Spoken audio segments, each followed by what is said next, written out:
እነሆ መቆያ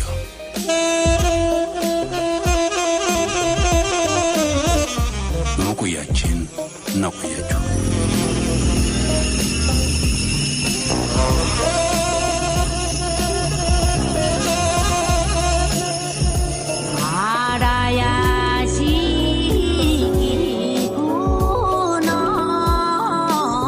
የመቅሰፍት ቀናቶች ከዛሬ 71 ዓመታት በፊት በሩቅ ምስራቋ ጃፓን በሂሮሺማ ከተማ ልክ በዚህ ሰዓት እንዲህ ተደረገ። አሜሪካዊው ሌተና ኮሎኔል ፖል ቲቢትስ እና ጃፓናዊው ቱስቶሙ ያማቺ አይተዋወቁም። የ30 እና የ27 ዓመት ወጣቶች ሆነው አጥቂና ተጠቂ አጥፊና ጠፊ ሆነው አጋጣሚ አገጣጥሟቸዋል። ሂሮሺማ በአቶሚክ ቦምብ ስትደበደብ ያማቹ አንደኛው ተጠቂ ነበር። ፖል ቲቢትስ ደግሞ ቦምቡን የጣለው አብራሪ በመሆኑ አጥቂ ነበር። ጊዜ ሄደ፣ ጊዜ መጣ። ፖልና ያማቺም ከሂሮሺማ ውድመት በኋላ ከመቶ ሺዎች ሞት በኋላ ከ60 ዓመታት በላይ ለመኖር በመታደላቸው የየሀገሮቻቸውን ተጠፋፊነትም ሆነ አጋርነት ለማየት በቅተዋል። የአቶሚክ ቦምብ በብርታትም በብዛትም ከዚያን ጊዜው በ20 እጥፍ በላይ መሰራቱንም አይተዋል። ያማቺ የዚያለቱ የስቃይ ዱብዳ ሁለተኛ እንዳይደገም እንደወተወተና እንደታገለ አለፈ።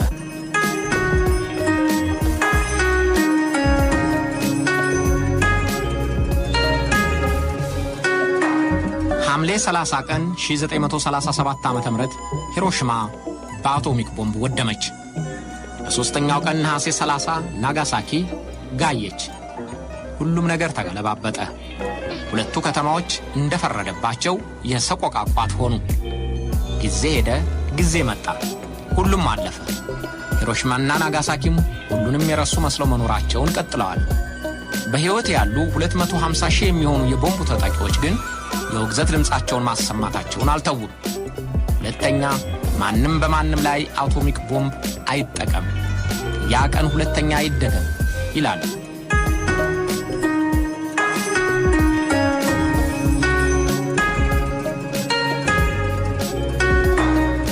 አሜሪካ የአቶሚክ ቦምብ ግንባታ የጀመረችው ከ1932 ዓ.ም ጀምሮ ቢሆንም ምናልባት ጀርመኖች ቴክኖሎጂውን አውቀው እንዳይጠቀሙበት በመስጋት በጥንቃቄና በዝግታ ነበር የምታከናውነው። የማንሃታን ፕሮጀክት በሚል ስያሜና ሽፋን ከአሜሪካኖቹ ሳይንቲስቶች በተጨማሪ በእንግሊዝና በካናዳ ሳይንቲስቶች ተሳትፎ የአቶሚክ ቦምቡ ሥራ ተጠናቀቀ።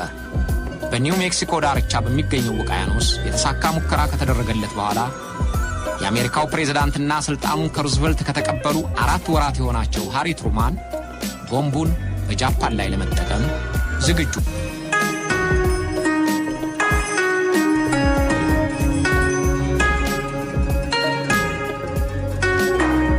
ጀርመን በሚያዝያ መጨረሻ ያለምንም ድርድር ተማርካለች። ጃፓን ግን ጦርነቱን ቀጥላ ነበር። በጃፓን ግንባር ዋናዎቹ ተፋላሚዎች አሜሪካኖቹ ናቸው።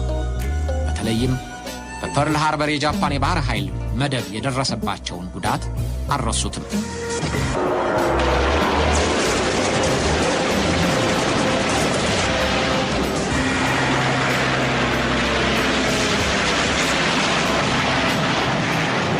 ከ4 ዓመታት በፊት የጃፓን የባህር ኃይል የአሜሪካን የባህር ኃይል መደብ አጥቅቶ ትልቅ ተሸካሚ የጦር መርከብና 4 የጦር መርከቦች ወድመዋል። 188 አይሮፕላኖችና መጋዘኑ ወድሟል። 2402 ወታደሮች ሲገደሉ 1282 የአሜሪካ ወታደሮች ቆስለዋል። ከዚህ ጥቃት በኋላ ነበር አሜሪካ ወደ ሁለተኛው ዓለም ጦርነት የገባችው።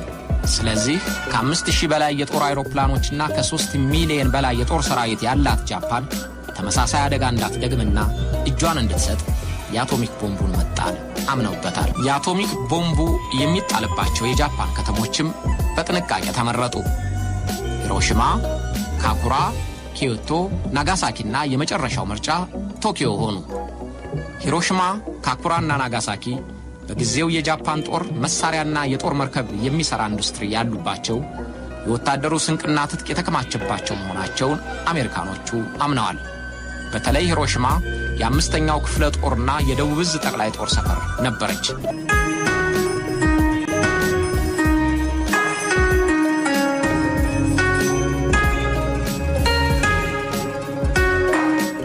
የአቶሚክ ቦምቡን ለመጀመሪያ ጊዜ ለግዳጅ የሚያውለውን አይሮፕላን የሚያበረው ሌተና ኮሎኔል ፖል ቲቢትስ እና ረዳቶቹ በጥንቃቄ ተመርጠው በሚስጥር በኔብራስካ አየር መደብ ሲሰለጥኑ ከረሙ።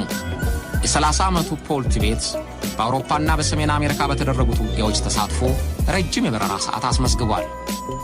የጀነራል አይዘናወር ልዩ አብራሪም ሆኖ ሰርቷል። ቦምቡና ባለሙያዎቹ ፓሲፊክ ላይ በምትገኘው የጦር ምድብ ወደ ቴናን ደሴት ተጓጓዙ። የቴናን ደሴት ከሂሮሽማ የ6 ሰዓት በረራ ርቀት ላይ ናት።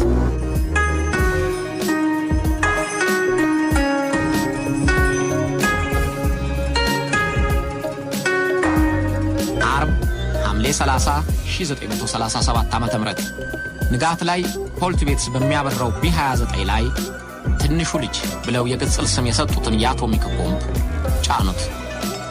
ሌላ ቢ29 አይሮፕላን የተለያዩ ዕቃዎች ጭኖ እንዲከተል ተዘጋጀ። እያንዳንዱን እንቅስቃሴ በፎቶግራፍ የሚቀርጽ ሌላ አይሮፕላንም ተከትሏል። በረራው ተጀመረ።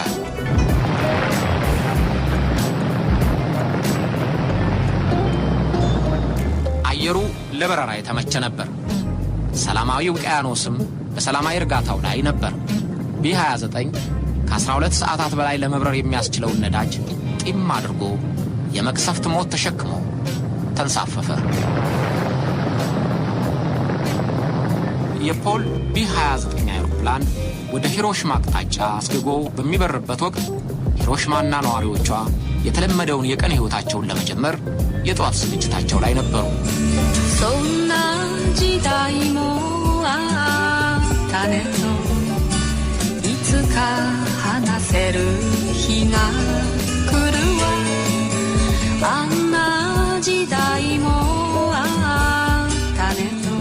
ሰራተኛው በየመስሪያ ቤቱ ስራውን ጀምሯል። ተማሪዎች ትምህርታቸውን ቀጥለዋል። ልጆች እየተሯሯጡ ይፈነድቃሉ። ገበያው ደርቷል። ሆስፒታሎች፣ ፋብሪካዎች፣ ሱቆች በተለመደው የሥራ ሽብርብ ላይ ነበሩ። ቀኑ ብሩህ የበጋው ወራት ነው። ጉዷን ያላወቀችው ሂሮሽማ ስለ ነገ ታስባለች። የ5 ዓመት፣ የ3 ዓመት፣ የ10 ዓመት ዕቅዷን ታሰላስላለች።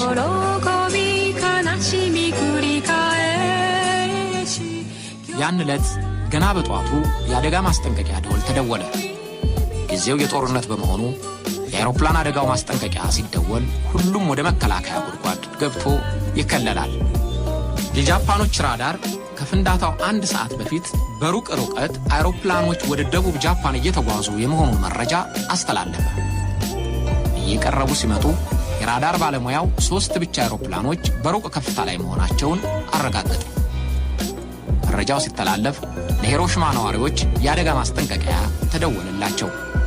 በተለይ ቢ29 አይሮፕላን ከሆነ ከቤት ውጪ ባሉ መከለያዎች እንዲገቡ በሬዲዮ ተላለፈ።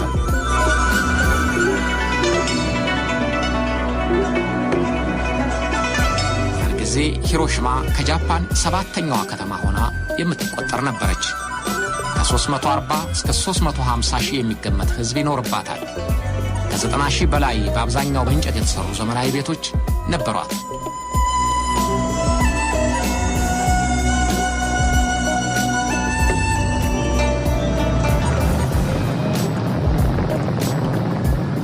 ቢ29 በ32,000 ጫማ ከፍታ በ393ኛው ስኳድሮን አዛዥ እየበረረ የ6 ሰዓት የአየር ጉዞውን አጠናቆ ወደ ኢላማው በአዮኖ ወንዝ ድልድይ አካባቢ ወደሚገኝበት ዋነኛዋ የከተማ እምብርት ተጠጋ።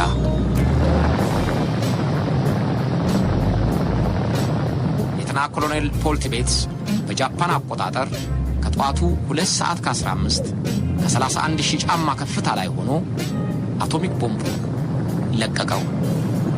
ትንሹ ልጅ እየተገለባበጠ ቁልቁል መንደርደር ጀመረ። ትንሹ ልጅ የሚል ቅጽል የሰጡት የዩራኒየሙ አቶሚክ ቦምብ ከ20,000 ቶን ተቀጣጣይ ፈንጂ ወይም ከ40 ሚሊዮን ፓውንድ ተቀጣጣይ ፈንጂ በላይ ኃይል አለው። ይህ ማለት 2 ካርጎ መርከብ ይሞላል ማለት ነው። ወይም እንደ አብራሪው ፖል አገላለጽ አሜሪካ በሁለተኛው የዓለም ጦርነት ወቅት ለ4 ዓመታት ከጣለቻቸው ቦምቦች ሁሉ የበለጠ ነበር። የጨረሩ ኃይል ከፀሐይ ብርሃን 10 እጅ ይበልጣል።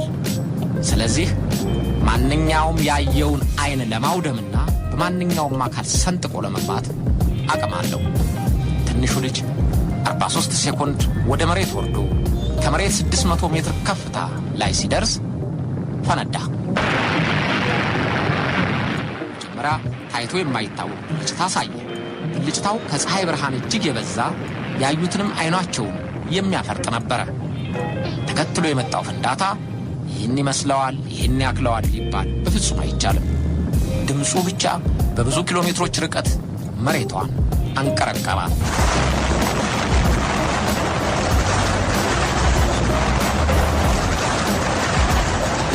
ሂሮሺማን በሰኮንድ ውስጥ ዶግ አመድ ያደረጋት።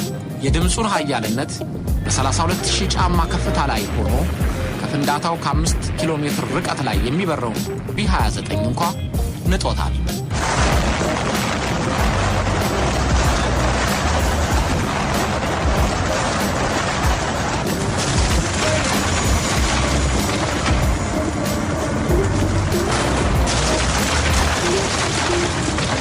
ቦምቡ በድልድዩና በሆስፒታሉ አጠገብ ሲፈነዳ ከአካባቢው ያስነሳው አቧራ ከ18 ኪሎ ሜትር በላይ ወደ ላይ ሲውተለተል ታየ። ያንን ኃያል ጭስ ከአይሮፕላኑ ላይ ሆኖ ቁልቁል ያየው አብራሪው ፖልትቤትስ እንደ ሲኦል ጥቃርሻ የመሰለ ነጭና ግራጫ መልክ ያለው ሲል ገልጾታል። ያን ጊዜ ነው ረዳት አብራሪው የአምላክ ያለ ምንድነው ያደረግነው የሚለውን እስካሁን የምትጠቀስለትን ንግግር ያሰማው። የፍንዳታውን ምስል ብዙዎቹ በየራሳቸው አታይ ገልጸውታል። የጅብ ጥላ ምስል የያዘ ነጭ፣ ቢጫ፣ ሐምራዊ፣ ጥቁር፣ ጨለማ፣ ብርሃን ያለው እያሉ ገልጸውታል።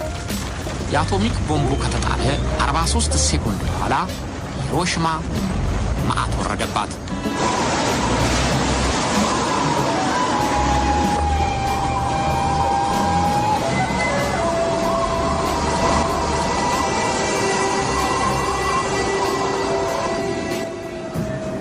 በማክሮ ሴኮንድ ውስጥ ሁሉም ነገር ጭጭ አለ። ፈጽሞ እንዳልነበር ሆነ። የትም ቦታ ቃጠሎ፣ የትም ስፍራ ዋይታ፣ በማናቸውም ስፍራ ሟችና ቁስለኛ፣ በማናቸውም ቦታ ሁሉ የስቃይ ድምፅ መስማት ሆነ። በተለይ በኢላማው 1.6 ኪሎ ሜትር ዙሪያ ገባ የሚንቀሳቀስ ነፍስ ያለው ነገር ማየት በጭራሽ አልተቻለም። እጥ ይሁን ስምጥ የነበረውና የተፈጠረው ሁሉ የት እንደገባ አልታወቀም። መሬቱ የውስጠኛው አፈር ተገልብጦ ሰፊ እርሻ መሰለ። 11 ኪሎ ሜትር ዙሪያ በሳት ጋየ። ያን ዕለት በሂሮሺማ የደረሰውን ጥፋት ለመግለጽ ፈጽሞ አይቻልም። በሂሮሺማ ያለው የሙዚየም አስተናጋጆች የሚሉትም ይሄንኑ ነው። ይህ ለማስታወሻ እንጂ የሆነውን ለማሳየት አይቻልም። ሂሮሺማ በ9 ሴኮንድ ውስጥ እስከ 80,000 የሚደርሱት ነዋሪዎቿ በእሳትና በጨረር ተንገብግበው ተረፈረፉ። አገዳደሉም ለመናገር ለጆሮ የሚገለማ ላፍ የሚኮሰኩስ ነው። እጀታቸው እየተዘረገፈ፣ ሰውነታቸው እየተገሸለጠ፣ ከልክ በላይ እያበጡ፣ የውስጥ አካላቸው ወደ ላይ እየወጣ ፈጽሞ የሰውነታቸው ቅርጽ እየተለዋወጠ ሞቱ። በዚያ የአቶሚክ ቦምብ የተነደፉ ከፍንዳታው 4 ወራት በኋላ ድረስም እስከ 150,000 የሚደርሱ ነዋሪዎች አልቀዋል። ከሞቱት ውስጥ 60 በመቶ የሚሆኑት በቃጠሎውና በቦምቡ ነጸብራቅ ጨረር፣ 30 በመቶ የሚሆኑት የግንቡ ፍርስራሽ ተጭኗቸው ነበር። 10 በመቶ የሚሆኑት ሩሃቸውን እየሳቱ አጉል ቦታ እየወደቁ አለቁ። 90 በመቶ የሚሆኑት ዶክተሮችና 93 በመቶ የሚሆኑት ነርሶችም ያን ዕለት አብረው አልቀዋል። 60,000 የሚሆኑት ቤቶቿ እንዳልነበር ወድመዋል። አንዳችም ነገር ለምልክት አልቀረላቸው። በሕይወት የተረፉት ቤታቸውን የት እንደሆነ እንኳን ለማወቅ እስኪቸገሩ ድረስ ፈጽሞ ጠፍቷል። ሂሮሺማ ምድረ በዳ ሆነች።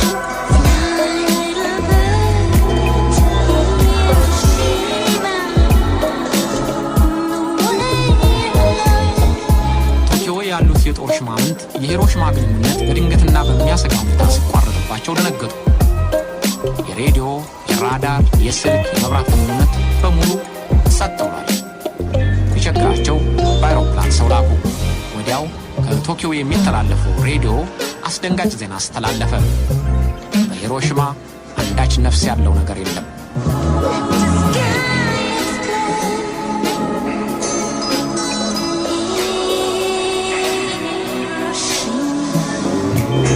ቶስቶሙ ያማቺ ሂሮሺማ የሄደበትን የንግድ ጉዳዩን ፈጽሞ የሚገዛውን ገዝቶ ወደ ቤቱ ናጋሳኪ ሊመለስ ሲል ዕቃ ረሳና ከባቡር ጣቢያው ተመለሰ። ግን ክፉ ግር ሆኖበት ሲመለስ ከቦምቡ ፍንዳታው ጋር ተገጣጠመና ጀርባው በሳት ተለበለበ። ግን አልሞተም። አብራሪው ኮሎኔል ፖል ግዳጁን ፈጽሞ ጦር ሰፈሩ ሲገባ ያማቺ በጣር እያቃሰተ መሬት ላይ እየተንከባለለ እርዳታ ይፈልግ ነበር።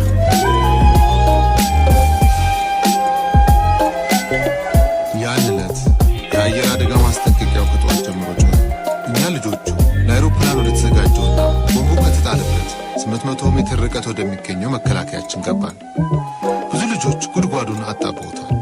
ጥቂት እንደቆየን ማስጠንቀቂያው ቆመዋል ተባልና የተወሰዱት ልጆች ከጉድጓዱ ወጡ። እኔና እህቴ ግን አልወጣም።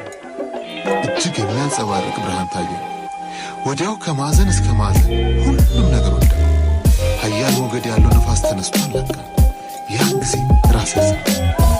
ነፍስ ሳውቅ ባዶ የነበረው መደበቂያችን ሰውነታቸው በተቦጫጨቀ በተቆራረጠ የሰው ሥጋ በዓይናቸው ተጎልጉሎ ወጣ። የተቃጠለ ሰውነታቸው ከቀድሞ 3-4 ጊዜ ባበጠ ሰዎች ተሞልቷል። በየቦታው ውሃ የሚሉ ድምፅ ይሰማል። እባካችሁ ግደሉ የሚል የሰቆቃ ድምፅም ይሰማል። እህቴ ጓደኞቼ ምን እንደሆኑ አላውቅም። አጋጣሚ ድና ኖሮ ግን ተገናኘ። አንዱን ጓደኛ ሆዱ ተቃጥሎ አንጀቱ ተዘርግፎ ከውጭ ይታያል። ውጭውን ሳይ ተንቀጠቀጥኩ። አንዳችም ቤት አልነበረም። አንዳችም ተራራው ብቻ ይታያል። ከእህቴ ጋር ወደ ቤቴ ስንሄድ እህታችንና እናታችን ከጎረቤቶቻችን ጋር የቤት ፍራሽ ተጭኗቸው ሞተዋል።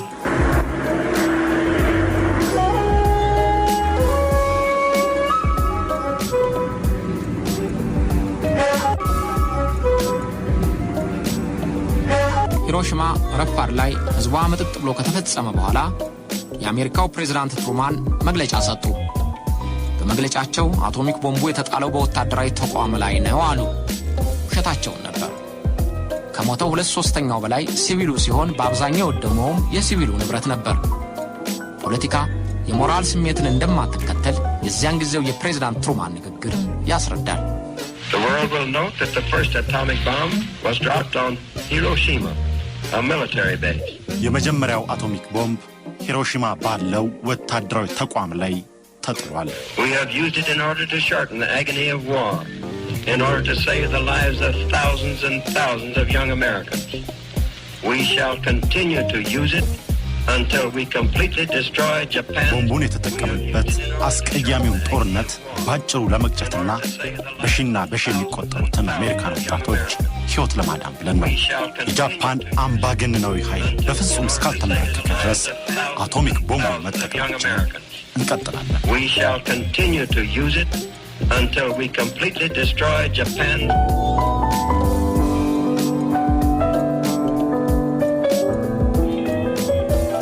ትሩማን እንዳሉት የቦምቡ ጥቃት ቀጣይ ሆነ። የጃፓን መንግሥት የሂሮሺማውን አደጋ አይቶ እጁን አልሰጠም። ስለዚህ በሦስተኛው ቀን ወደ ሁለተኛዋ ኢላማ ካኩራ ወደብ አቶሚክ ቦምብ እንዲጣል ትእዛዝ ተሰጠ። ሻለቃ ቻርልስ ስዊኒ የ393 ስኳድሮን ኮማንደር ቢ-29 አውሮፕላኑን በአብራሪነት ይዞ ከበረራ አባላቱ ጋር ወደ ካኩራ ገሰገሰ። እንደ ሂሮሺማው ሁሉ ተመሳሳይ ግዳጅ ያላቸው 2 አውሮፕላኖች ተከትለውታል። ወፍራሙ ሰው የሚል ስያሜ የሰጡትን አቶሚክ ቦምብ ይዞ ከቲናን ደሴት የ6 ሰዓቱን በረራ ጨርሶ ካኩራ ከተማ ደረሰ። ግን ከተማዋ 75 በመቶ በጥቅጥቅ ደመና ተሸፍና አገኛት። ኢላማውን ለመምታትም ለማየትም አይቻለውም። ሻለቃ ስዊኒ አውሮፕላኑን በካኩራ ላይ 3 ጊዜ እንቧለል ያዞረው፣ አልቻለም። ከዚያ በላይ መቆየት ደግሞ የነዳጅ እጥረት ሊያስከትልበት ሆነ። ስለዚህ ወደ ሁለተኛዋ ኢላማና ለካኩራ ቅርብ ወደ ሆነችው ናጋሳኪ እንዲያመራ ታዘዘ። ትረፊ ያላት ካኩራ በደመና ሸፍኖ አምላኳ ዳናት።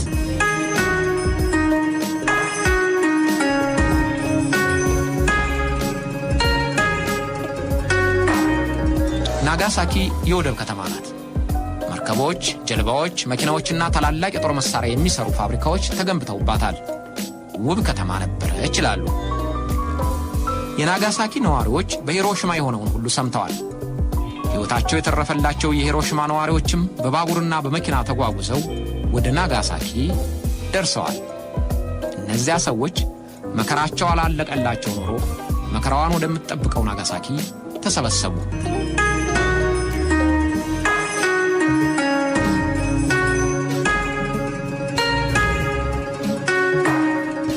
ያማቺ በሂሮሺማ በቆሰለ ማግስት ወደ ቤቱ ወደ ናጋሳኪ ተመልሶ ከሚስቱና ከልጁ ጋር ተገናኝቷል። ከዚያ መዓት መውጣቱ እያስደነቀውና ቁስሉን እያስታመመ እያለ B29 ከረፋዱ 5 ሰዓት ከ10 ላይ ሂሮሺማ ላይ ያየውን የአቶሚክ ቦምብ ይዞ ከተፋለ። ወፍራሙ ሰው ብለው የሰየሙት የአቶሚክ ቦምብ ክብደቱም አቅሙም በሂሮሺማ እንደተጣለው መንትያው እኩል ነው። ከ31,000 ጫማ ከፍታ ላይ ተለቀቀ። 43 ሴኮንድ ወደ መሬት ተምዘገዘገ። ከመሬት 469 ኪሎ ሜትር ከፍታ ላይ ሲደርስ ፈነዳ።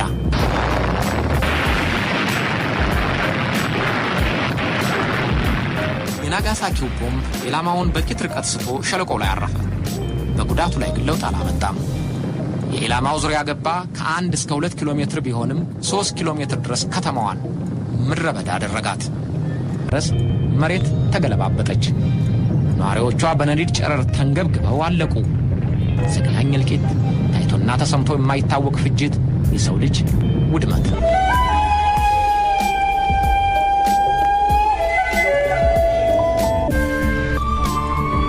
ያን ዕለት በሚስ ቡሽ ፋብሪካ የበጎ ፈቃድ ሐኪም ሆኜ እየሰራሁ ነበር። ናጋሳኪ ደስ በሚል ውበት ላይ ነበረች።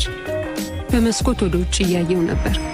ከባቡር ጣቢያው አካባቢ የብርሃን ነጸብራቅ እንዳየው አለቃዬ ከመስኮቱ አጠገብ ዞር በይ እያለ ሲጮህ ሰማሁት። ወደ ጠረጴዛዬ ስመለስ ሕንጻው በከባድ ነገር ተመታና በማዕበል ውስጥ እንዳለ ጀልባ ተናጠ። ራሴን በእጄ ሸፍኜ ወደ መሬት ተደፋው። ሕንጻው ይንቀጠቀጣል። ሁሉም ነገር ራሴ ላይ ይወድቅብኛል። ተረጋግቼ ስነሳ አየሩ በቢጫ አቧራ ተሸፍኖ አየሁት። ሮጥኩ። አለቃዬ ሲያየኝ ድነሻል? በየመጀመሪያ እርዳታ ስጪ አለኝ። በአየር መከላከያው ጉድጓድ ለመግባት ስሞክር ጉልበቴ ተንቀጠቀጠ። የሬሳ ክምር፣ ያሰቃቂ ቁስለኛ ሰውነት ጉድጓዱን ሞልቶታል። ብዙዎች ከሰውነት ውጭ ሆነዋል። ልብሳቸው ተቦጫጭቋል። ሰውነታቸው ጋይቷል። አንድ ዶክተር ቢቆስልም ሌሎችን ይረዳ ነበር። እኔን እንዳየኝ ወደ አንድ ሰው አመለከተኝ። ሰውየው ይንቀጠቀጣል። በረደኝ እያለኝ ዘፈዘፋል። አለበስኩት፣ ግን ለውጥ አላመጣ። ሞተ። ዶክተሩ ወደ አንድ ወጣት አመለከተኝ። 15 ዓመት ይሆነዋል። በአንገቱ ላይ ትልቅ ሰንበር ተጋድሞ አይኑ በልጥጦ እንደምሞት አውቄዋለሁ አለኝ። አይዞህ አትሞትም ስለው ደሜ ሲወርድ አትሰሚም አለኝ። እንዲህ እያለኝ ሞተ። ከሰዓት በኋላ ወደ ቤቴ ለመሄድ መንገድ ጀመርኩ። አእምሮዬ በድንጋጤ ስለደነዘዘ ምንም መገንዘብ አይችልም። ወደ ቤቴ ሲሄድ የከተማው ቤቶች ሁሉ ወድመው እርሻ መስለዋል። ነፍስ ያለው አንዳች ነገር አለኝ። ተክሎቹም ወድመዋል። ሲጨንቀኝ ዝም ብዬ ሮጥኩ። ከፊቴ አንድ ነገር ሲመጣ አየሁ። ሰው ነበር፣ ግን ፈጽሞ አይመስልም። ጸጉሩ ተገሽልጧል። ፊቱ 2-3 እጥፍ ተልቋል። ከክንዱ ላይ የተገሸለጠው ስጋው ተንጠልጥሏል። ወደ እኔ ሲመጣ ፈራሁትና ሸሸሁት። ውሃ ተቃጠልኩ ሲል ሰማሁትና ተመለስኩ። ወዲያው ተዝለፍልፎ ወደቀና ሞተ።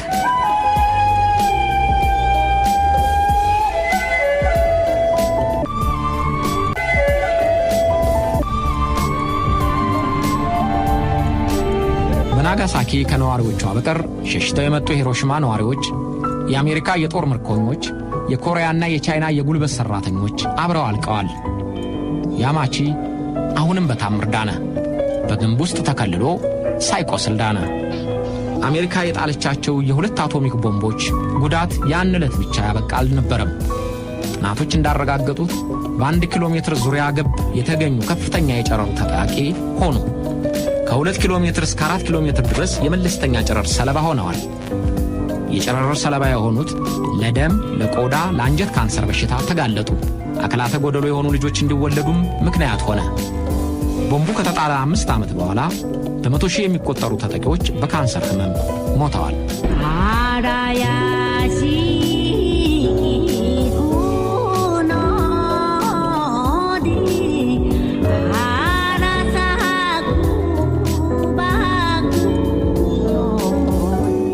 ናጋሳኪ ከተደበደበች በኋላ የጃፓን መንግስት እጁን ባለመስጠቱ ቀጣይ ድብደባ ለማካሄድ ኮሎኔል ፖል ትዕዛዝ ደርሶት ወደ ቲናን ደሴት የአየር መደብ ተንቀሳቀሰ። ሌላው እርምጃ ከመወሰዱ በፊት የጃፓን መንግስት የጦር ኃይሉ እጁን እንዲሰጥ ንጉሱ ሂሮሂቶ አዘዙ።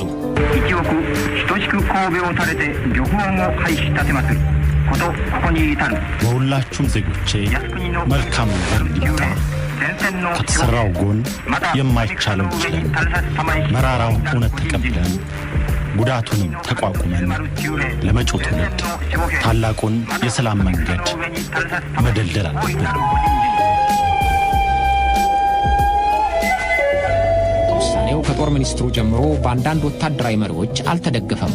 ስለዚህ መፈንቅለ መንግሥት ለማድረግም አሰቡ። የጃፓን የጦር ሚኒስትር ጀነራል አናሚ የንጉሡን ትእዛዝ ማክበር አለብን ብለው ትእዛዙን አስተላለፉ። በግላቸው ግን እውነተኛ ወታደር እጁን አይሰጥም ብለው ራሳቸውን ገደሉ። አገዳደላቸውም እንዲህ ነበር። ጀነራሉ የክብር ኮታቸውንና ማዕረጋቸውን አውልቀው በሸሚዝ ብቻ ሆኑ። ረዳታቸው አብሮ ቆሟል።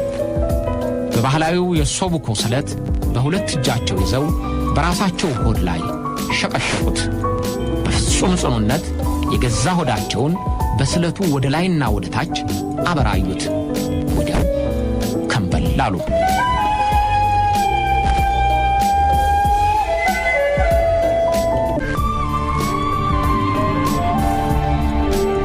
የጃፓን መንግስት እጁን ሰጠ።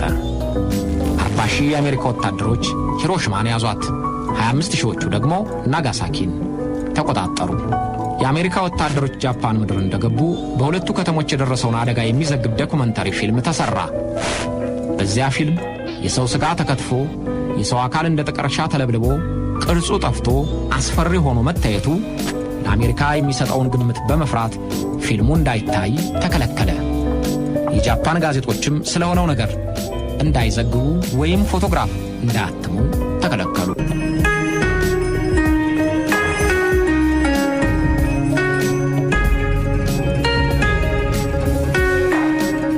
የሆነው ቢሆን የደረሰው ቢደርስ ሰማይና ምድር ቢጣበቁ ውሃ ሽቅብ ቢፈስ ሁሉም ነገር ልኩ መመለሱ አይቀርም።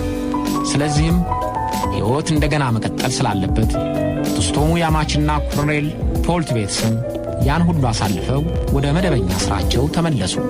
አብራሪ ፖል ቲቤትስ የብርጌዴር ጀነራልነት ማዕረግ አግኝተው በወታደራዊ ክፍል ጡረታ እስኪወጡ ድረስ ቆዩ። በእርግጥ በአንድ ወቅት በሚሊቴሪ አታሽነት ወደ ህንድ ሲመደቡ ህንድ 10 ሺዎችን የጨረሰ ሰው አልቀበልም ስላለች ስሜታቸው ሳይጎዳ አልቀረም። ቶስቶሙ ያማቺ ቁስሉ ካገገመ በኋላ ለአሜሪካኖች አስተርጓሚ ሆኖ ተቀጠረ። በኋላ መምህር ሆነ። ቆይተው የኒውክሌር መሳሪያዎች ምርት እንዲቀንስ ዋና አስተባባሪ ነበሩ። በተባበሩት መንግስታት አዳራሽ ሳይቀር ሰርተዋል። ያሳለፉትን ስቃይና አደጋ በማስረጃነት እያቀረቡ ለሰላም ሲቀሰቅሱ ቆዩ። ያማችና ቲቤትስ የእልቂትና የምክንያቱ አይን ምስክሮች ሳይተዋወቁ አንዱ የሌላውን ታሪክ እየሰሙና እያዳመጡ ለዓመታት ቆዩ። ብርጋዴር ጀነራል ፖል ቲቤትስ በ91 ዓመታቸው አረፉ። ፖል ቲቤትስ እስከ መጨረሻ ሕይወታቸው በሠሩት አንዳችም ጸጸት እንደሌላቸው ሲናገሩ ቆይተዋል። ትክክለኛውን ምግባር መሥራታችንን አምናለሁ። ለዚህ ጥርጣሬ የለኝም። በእርግጥ በርካታ ሕዝብ እንገድላለን፣ ግን በርካታ ሕይወትም አትርፈናል። ጃፓንን አልወረርንም።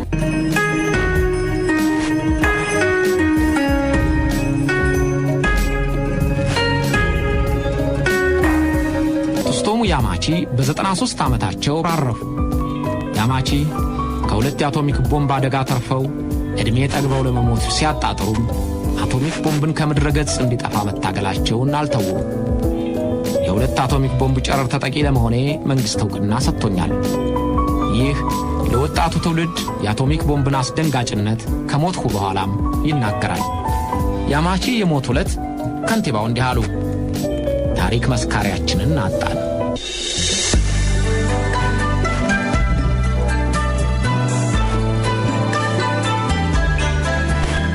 ሂሮሺማና ናጋሳኪ የወደሙበትንና ከምድረ ገጽ እንዲፋቁ የተፈረደባቸውን 65ኛ ዓመት አክብረዋል።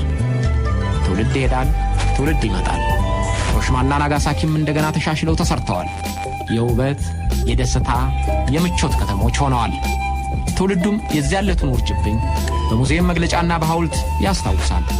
አሜሪካና ጃፓን ወዳጅ አገር ሆነዋል።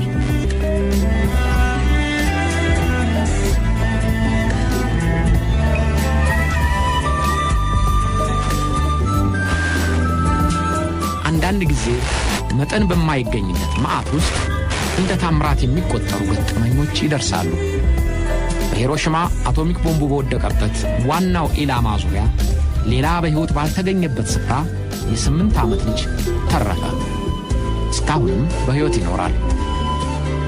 በሂሮሺማ ሙዚየም አጠገብ አንዲት ፎቅ አለች። 3 ፎቅ ሆና ጣራዋ ክብ ነው። ቦምቡ የወደቀው በዚያው አካባቢ ስለነበር ሌሎች በአካባቢው ያሉ ትልልቅ ሕንፃዎች ጭምር እንዳልነበር ሆነዋል። ያቺ ሕንፃ ግን ከመስተዋቷ መርገፍ በስተቀር ምንም ሳትሆን ቆመች። በጊዜው የተነሳ ፎቶግራፍ እንደሚያሳየው በባዶ እርሻ ውስጥ ብቻዋን የቆመች ፍራሽ ትመስላለች። አሁን በሙዚየሙ ስር ሆና ትጎበኛለች። በሙዚየሙ ውስጥ አንድ ሰዓት አለ። ሰዓቱ 2 ሰዓት ከ15 ብሎ ቀጥ ብሏል። የሰዓቷ ባለቤት በዚያ ሰዓት በፈነዳው ቦምብ ብትንትን ወጥቷል። ሰዓቷ ቦምቡ በፈነዳበት ጊዜ ሥራ አቁማለች፣ ግን አልተሰበረችም። የባለቤቷን ህልፈተ ሕይወት መዝግባ ሥራ ያቆመች የመጀመሪያዋ ሰዓት ሳትሆን አትቀርም።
ስለቆያችሁ እናመሰግናለን።